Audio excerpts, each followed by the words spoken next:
All right, so chapter 16. We are almost through Excel. All right, this is the last chapter of Excel. I thought we only did two, but it turns out we do three. Um, and a lot of this chapter, in my opinion, is reproducing things that we've already done. All right, it's about formatting. It's about typing formulas in and using the absolute reference and changing text size and making tables and doing all sorts of things like that. So to me, there is not a whole lot of new things that we are doing in this section. All right, I actually have like 5 or 6 bullets, so this part is going to be really short in the long run. All right, but I might have missed something. So if I did, I'm sorry. But anyway, so first thing we're going to talk about is we see our Excel sheet. This is actually the exam one. That is perfectly fine. We'll come back to that one in a minute. But we're going to make a pie chart. So I'm just going to select this data.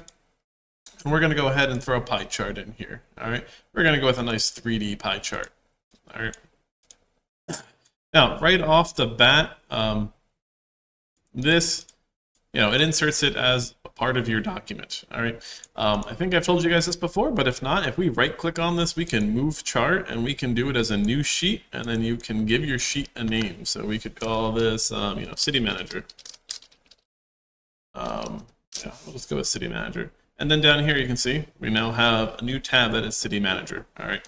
And it obviously makes the chart a lot bigger because that's all showing on the screen now. So that is kind of nice. All right. So we can make these charts as sheets, and it doesn't just have to be pie charts. It can be any type of chart. That really doesn't matter in the long run. All right. Now, if we click on this in the top right-hand corner, you can see we've got a chart elements button. We have a chart styles button, and we have a chart filters button. All right. We're going to go ahead and just do chart elements. And if we actually look, you've got chart title. Do you want to see that or do you not? You can click on that and make it show up or not. You can show up your data labels or make them disappear. Or you can actually click the little arrow that's to the right of this, and you can say, where do you want them? Do you want them in the center? Do you want them outside on the ends? Do you want them to be the best fit? Data call out, So you actually have a lot of options here. And again, there's more options even, which takes you over here to this section. All right. Same thing goes for the legend. Do you want the bottom? Do you want it at the top? Do you want it on the left or the right, or whatever the case is. So those little that little plus button there gives you some really quick capabilities to like tweak some things, which to me is very, very nice. So it's nice that they gave us those options. All right. Now, if you didn't have that side window open, if you just double click on the chart, that will pull up this little side window, which is your format data series. All right. And there are 3 sections to that. There's the fill in the line section, there is the effects section, and then there is the series options. All right. And then under each of these, there's a whole bunch of, sometimes there's a whole bunch of options. So here on this one, we've got 3 options. Right now, we only have the series angle because we're looking at this, but if I click on the chart title, all right, now you can see that it's format chart title. So this is going to change depending on where you have clicked, and that makes a big difference. All right, so if I'm clicked on the whole area, it's the format the chart area, and I come up here to the fill, I can do a gradient, and that's now the background. Where if I'm clicked on this and I do a fill and I do a gradient, that's now that one specific pie chart, that piece that I'm picked on. All right, so where you're clicked is going to matter for what this panel on the side is actually doing. So you need to be very careful when you're tweaking things to make sure that you're clicked in the right spot. All right. So for this, the angle interface, we could actually change this. We can make it like 250 degrees or, whatever the magic number is. So I did something else. There we go. So we can actually, rotate this thing around however we deem necessary. We can also explode the pieces out.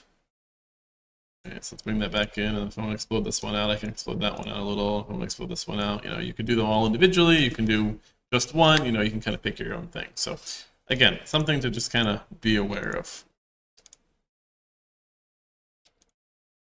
All right. So that was, double clicking. Oh, beveling. All right. So under this, we've got 3D formats. All right, for the format data series. So we can give it this bevels, and there's a whole bunch of different bevel options. All right. You can let's make these a bit bigger so you can actually see what's going on here. All right. All right. So this was just a relaxed inset. You've got a round option. You got a little stair step type of thing. I don't know, all these different ones too. So you can go explore them as you deem necessary. All right, but you do have to pick which type of bevel you want. All right, So we can do a top and a bottom bevel. Let's make them both the same because, you know, let's round this whole thing over, which is kind of nice. All right. We also did have, I missed it, the material option. So you can be like, what do you want it to look like? Do you want it to look like it's translucent, or do you want it to look like it's, oh, what's this, dark edged? All right. So there's a lot of different things that you can tweak in here and pick and change. And again, you can just kind of go around and play with those as you seem fit, so you can actually learn what all of them are different doing. All right. There is also the shadow. All right, so we get rid of that. We bring down the shadow option. Again, we have some presets here. So if you want a shadow that's, you know, on the top, or I don't know why we're not having a shadow right now. There we go. With the perspective, you can see it's kind of like floating in the air. So it's kind of nice to give these things. All right. I will overall say that, you know, anybody can throw a Word document or an Excel document together, right? You can put some text on a page. You can put some numbers in Excel sheets. You know, you can gather the data all you like, but making it look good, that is a whole different trait. That's a whole different capability to actually make your data look good. It's like, is this something that you want to show, you know, to whatever prospective buyer or, you know, seller or whatever it is that's coming to, you know, to this conversation. So making your data look good, making it like look unlike, oh, this is why this is important, making that type of thing just pop out of there a little bit.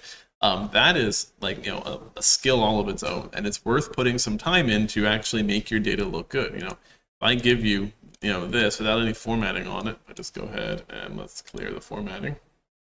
You know, you look at that, it's like, okay, it's not that descriptive. It's not showing you a lot of information. You're like, what is this actually trying to show me? Where when you had that formatting, you're like, okay, here's the title, you know, here's our two title-esque things. Here are the top of the columns. We can tell that because of how they're shaded. And that just makes it all look a little bit nicer. All right, so that little extra step, the little extra effort to make things actually look nice and neat and, you know, help it draw your eye to certain places could make a big difference in something. So it's definitely worth putting your time into this when you're actually going to be using this data to try to sell or, you know, convince somebody of something. So it's really worth all the formatting pains that you might go through. All right. And then the other thing that I wanted to talk about today was setting boundaries. So if we do come in here to all charts, we're going to do a line. We're going to do the line with markers because that's what the assignment wants. All right, and you can see we've got our line with our markers. Now here you can see that it starts at 1,080,000 and it goes to 1.1 million basically. All right. Now this is deceptive in the long run, right? It makes you look like, oh, these points are really far apart. Like look how close they, you know, look how far they are apart. Like there's a good difference there.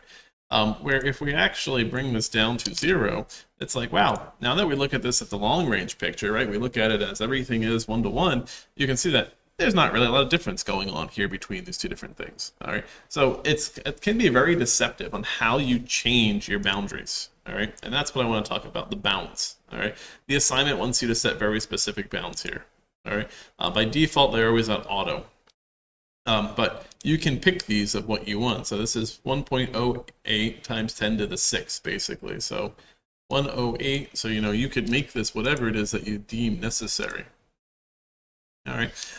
But it's just one of those things that you do need to be careful when you're setting these bounds, because not having the 0 point on there definitely will skew what this looks like. Again, looking at this right now, it looks like these are millions of miles apart when really they're only, what was it, like, I don't know, $8,000 apart. I'm okay, almost 10, but still, it's not that far apart in the long run.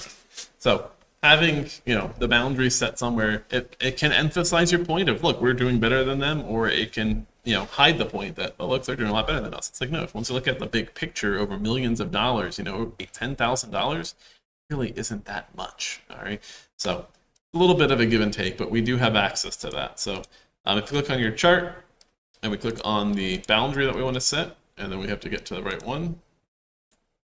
Set under access options, I believe. There we go.